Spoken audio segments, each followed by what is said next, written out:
Hi friends, welcome to our channel. Pan India star Prabhas హీరోగా దర్శకుడు సందీప్ రెడ్డి వంగ దర్శకత్వంలో రూపొందుతున్న సినిమా స్పిరిట్. ఈ చిత్రం ప్రకటన వెలువడినప్పటి నుంచి అభిమానుల్లో భారీ అంచనాలు నెలకొన్నాయి. సందీప్ రెడ్డి వంగ అర్జున్ రెడ్డి, యానిమల్ వంటి సినిమాలతో సంచలన దర్శకుడిగా పేరు తెచ్చుకున్నాడు.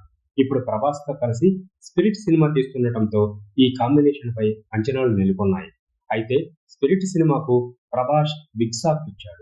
ప్రభాస్ ప్రస్తుతం ది రాజాసాబ్ మరియు ఫౌజీ సినిమాల షూటింగ్ లో బిజీగా ఉన్నాడు.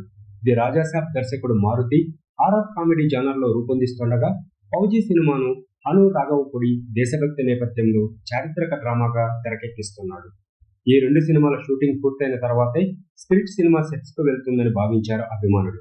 అయితే ఇప్పుడు కల్కి 2 షూటింగ్ షెడ్యూల్ ఈ ప్లాన్ మార్చేలా కనిపిస్తోంది. కల్కి 2 సినిమా నిర్మాత అశ్విని దత్ ఇటీవల ఒక ఇంటర్వ్యూలో కల్కి 2 షూటింగ్ గురించి కీలక వ్యాఖ్యలు చేశారు. ఈ ఏడాది సెప్టెంబర్ నుంచి కల్కి షూటింగ్ ప్రారంభమవుతుందని, ఇప్పటికే కొంత భాగం షూటింగ్ పూర్తయిందని, వచ్చే ఏడాది ద్వితీయార్థంలో విడుదల చేసేందుకు సన్నాహాలు చేస్తున్నామని వెల్లడించారు. కల్కి 2 షూటింగ్ ఈ ఏడాది చివరలో మొదలైతే స్పిరిట్ సినిమా షూటింగ్ మొదలు కావటం ఈ ఏడాదిలో కష్టమేనని సమాచారం. గతంలో స్పిరిట్ షూటింగ్ సెప్టెంబర్లో ప్రారంభమవుతుందని, 2025 విడుదల కావచ్చని సందీప్ రెడ్డి వంగ తెలిపారు. అయితే ప్రభాస్ షెడ్యూల్ కల్కికి ప్రాధాన్యత ఇవ్వడంతో స్పిరిట్ సినిమా షూటింగ్ వాయిదా పడింది.